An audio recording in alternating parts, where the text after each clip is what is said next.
Bonjour aux nouveaux et rebonjour à ceux qui sont de retour. Si vous souhaitez supporter la chaîne, vous pouvez souscrire à notre Patreon pour avoir accès aux codes sources des séries et des projets à venir.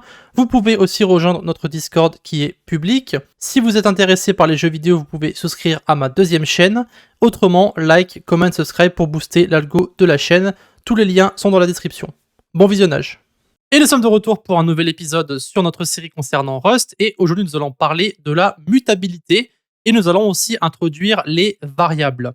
Alors, qu'est-ce qu'une variable? C'est simplement une valeur que nous allons accrocher à un nom que vous allez ensuite pouvoir réutiliser dans votre code. Vous allez stocker quelque part dans votre mémoire une valeur et ensuite vous pourrez la réutiliser autant que vous voulez. Il faut savoir qu'en Rust, lorsque vous allez déclarer une variable, vous ne pourrez pas la changer par défaut, mais il y a un mot-clé que vous pourrez utiliser pour changer cette valeur par la suite. Alors, la première chose qu'on va faire, c'est voir comment est-ce qu'on va justement déclarer cette variable. Donc, on va commencer ici par utiliser le mot-clé let. Donc, ça fonctionne un peu comme le JavaScript pour ceux qui savent. On va utiliser let et pour les constantes, nous allons utiliser constant. Et on repassera aux constantes juste après. Donc ici, on va mettre notre identifiant, donc le nom de notre variable. On va l'appeler foo. Et ensuite, vous mettez la valeur que vous voulez accrocher à ce nom-là. Donc ici, par exemple, on peut mettre 10 comme ceci. Et bien sûr, à la fin, il faudra toujours mettre le point virgule. Maintenant, ici, il y a quelque chose qui va se faire et que nous n'avons pas fait nous. Ici, vous pouvez voir, il y a i32 qui a été rajouté. Alors ça, c'est quelque chose qui n'existe pas, hein, d'accord? C'est quelque chose qui est montré par VS Code. Simplement pour indiquer que le 10 ici, c'est un type i32. Alors, on n'a pas encore parlé des types et on en parlera dans la prochaine vidéo, mais pour le moment, sachez simplement qu'il s'agit du type de votre variable que le compiler va prendre en compte. Maintenant ici, ce qu'on va faire, c'est qu'on va print que nous avons ici. On va mettre donc, alors on peut mettre la valeur de x, alors c'est pas x, c'est foo, et donc après, vous pouvez mettre ici foo entre accolades. Alors, ici, c'est quelque chose de très spécial avec Rust. À l'intérieur de votre chaîne de caractères, vous pouvez mettre des variables tant qu'elles se trouvent à l'intérieur d'accolades ici. Je vais mettre un point virgule. Maintenant, on va appuyer sur Run ici. Donc, ça va compiler et exécuter notre code. Et on peut voir maintenant la valeur de foo est 10. On peut voir que ça a bien fonctionné correctement. D'accord? Maintenant, essayons de justement réassigner cette variable sans utiliser le mot-clé let. Donc, on va faire foo égale 20 et je vais copier la ligne qui est au-dessus. Voilà. Donc, pour copier une ligne, c'est très simple. Vous faites CTRL-C, CTRL-V, on va copier la ligne et après, vous faites Alt et vous descendez la ligne. Comme ceci, avec les flèches de votre clavier. Ou alors, vous pouvez simplement faire tout à la souris ou tout écrire manuellement. Voilà. Donc là, on peut voir que VS Code nous renvoie déjà une erreur. Il y a marqué ici cannot assign twice to immutable variable foo. Alors, on va quand même exécuter notre code. On va le compiler et l'exécuter. Ça va nous permettre de voir un petit peu comment Rust va vous renvoyer des erreurs. On peut voir ici erreur 0384 cannot assign twice to immutable variable foo. Et on peut voir ici first assignment to foo, donc il nous montre la ligne 2. Et ensuite, il nous montre là où se trouve l'erreur. Donc ici, on peut voir que foo, et ça nous marque ici cannot assign twice to immutable variable. Et si vous voulez plus d'informations, vous pouvez copier cette ligne que vous avez ici. Vous allez sur votre PowerShell que nous avions juste avant. Vous allez coller ceci. Et donc ici, ça va vous mettre une petite explication. Donc, an immutable variable was reassigned. Et donc ici, il nous montre en fait qu'on a donc réassigné et que ça renvoie une erreur. Et maintenant, ce qui est intéressant ici, c'est marqué par défaut, les variables en Rust ne peuvent pas être changées, donc elles sont immutables. To fix this error, vous pouvez ajouter le mot-clé qui s'appelle mute. Ok? Donc on va revenir en arrière. Et maintenant, ce qu'on va faire, c'est qu'on va rajouter le mot-clé mute ici, en haut, comme ceci. Et maintenant, du coup, le foo que vous avez là, la variable, vous allez pouvoir la réassigner autant que vous voulez. Et donc maintenant, si on exécute notre code, on peut voir que ça se compile correctement. Et nous avons donc la valeur de foo est 10 et la valeur de foo est 20. Nous avons bien ici les deux valeurs qui sont montrées correctement sur notre terminal. Ça marche? Donc si vous voulez qu'une variable soit modifiable et donc qu'on puisse la réassigner par la suite, vous allez devoir ajouter le mot-clé mute entre le nom de la variable et le mot-clé let. Vous avez autre chose que nous allons pouvoir utiliser ici. On va utiliser ce qu'on appelle les constantes. Les constantes ne peuvent pas être changées, peu importe ce que vous allez leur faire. La seule chose qui va changer lorsque vous allez mettre une constante, c'est que vous allez devoir indiquer obligatoirement le type de la constante. Donc ici, on va faire const. Aussi, il faut savoir que les noms de constantes en général sont écrites en majuscules. Donc si je vais mettre foo, et en général, on met un underscore entre les mots. Donc si je mets foo bar comme ceci, ça va aller. Maintenant, si je mets 10, on peut voir qu'il existe une erreur. Et si on regarde rapidement l'erreur ici, on peut voir syntax error, missing type for const or static. Donc ça, encore une fois, ça indique qu'il faut qu'on mette le type sur notre constante. Alors, il faut savoir que sur les variables, ce n'est pas obligatoire. D'accord? Ce que nous avons ici, ça a été rajouté par VS Code.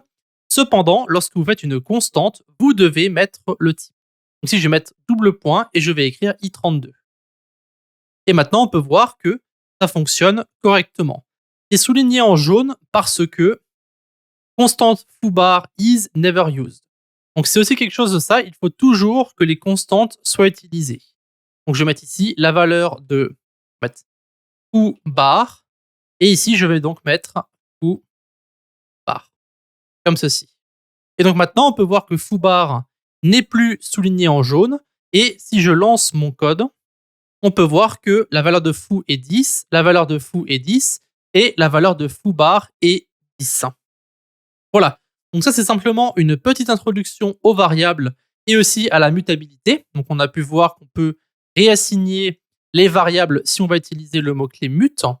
Il faut savoir qu'il existe une deuxième façon de faire lorsque vous allez vouloir réassigner une variable. C'est ce qu'on appelle le shadowing. Alors, oubliez ce qu'on a fait ici. On va maintenant réassigner une nouvelle variable. On va l'appeler donc let. Alors, je vais l'appeler bar, juste celle-ci. On va mettre égal 10 par exemple. Donc maintenant, si on prend print ln et qu'on met ici la valeur, donc alors je vais prendre la valeur de bar, et ici je vais mettre bar pareil. Donc si on exécute ce code-là, on peut voir qu'il y a marqué la valeur de bar est 10, donc ça fonctionne correctement. Mais maintenant, si je fais let bar égale bar plus 1, à votre avis, qu'est-ce qui va se passer ici? Donc on peut voir qu'on n'a pas d'erreur sur VS Code, et si on exécute notre code, on peut voir ici la valeur de bar est 11. Ça, c'est ce qu'on appelle le shadowing. Le compiler, il va voir cette ligne-là, il va se dire, OK, on a une variable qui s'appelle bar, et la valeur est 10. Et maintenant, sur la ligne 11, il y a marqué bar, pareil, c'est le même nom de variable. Cependant, on va reprendre la variable que nous avions à la ligne 10, et on va rajouter 1. Donc celle-ci, maintenant, elle a été remplacée par celle que nous avons sur la ligne 11. Et donc maintenant, on a pris le 10 qui était là, on a rajouté 1. Et du coup, maintenant, nous avons ici la valeur de bar est 11. Alors, il existe une petite subtilité ici. Ça dépend du scope où vous êtes. Donc, à l'endroit où vous êtes dans votre code. Ici, dans notre bloc de code, nous avons qu'un seul bloc. On a celui-ci. On a le début ici et la fin en bas. Donc, c'est marqué avec les accolades. Maintenant, si on fait un autre scope et qu'on le met ici avec de nouvelles accolades, on peut à nouveau remettre notre x, donc, alors pas x c'est bar, donc let bar égale bar, moins 6 par exemple. On peut reprendre le println que nous avons ici, je vais le mettre à l'intérieur, et ce qu'on va faire, je vais mettre ici du premier bar, alors du bar à l'intérieur du scope, et voilà. Et là, je vais mettre la valeur de bar à l'extérieur du scope. Et alors, c'est à l'extérieur de ce scope-là, hein, d'accord? Donc là, nous avons créé en fait un nouveau bloc de code. Et dans ce bloc de code, nous avons réassigné bar encore une fois. Alors, à votre avis, qu'est-ce qui va se passer ici? Je vais aller en haut, je vais exécuter le code. Et on peut voir maintenant la valeur du bar à l'intérieur du scope est de 5. Et la valeur de bar à l'extérieur du scope est 11. Donc, Celui-ci vaut 5. Je vais mettre un commentaire. Je vais mettre ici, ça c'est 5. Et donc, ce que nous avons ici, c'est, alors je vais mettre juste au-dessus, ça c'était 11, hein, d'accord. On a ici ce bar-là qui est égal à 11, et nous avons celui-ci qui est égal à 5. Alors, comment ça fonctionne ici? On va aller par là, hop, hop, hop, on descend, on arrive ici, ok, le compiler il dit maintenant bar est égal à 5. Ensuite, il va imprimer ça dans le terminal, et maintenant, lorsqu'on va sortir de ce bloc de code-là, bar est à nouveau égal à 11. Donc, jusque ces deux lignes-là, il est égal à 5, et maintenant qu'on sort du bloc de code, il est égal à 11. Donc lorsque vous jouez avec les variables, faites très attention de savoir où est-ce que vous allez les assigner et les réassigner, parce que le résultat peut être différent. Comme c'est le cas ici, on peut voir que le bar qui est là est égal à 5, et celui-ci est égal à 11. On peut ici réexécuter, et on peut voir donc, à l'intérieur du scope, c'est 5, et à l'extérieur du scope, c'est 11. Voilà. Donc, dans la prochaine vidéo, on pourra commencer à parler des types, et je pense qu'on commencera les exercices dans la prochaine, parce qu'il n'y a pas vraiment grand chose qu'on puisse faire ici. Mais dans la prochaine, je vais vous montrer plusieurs choses qu'on peut faire avec les nombres et les chaînes de caractères, et on pourra donc enfin commencer les exercices.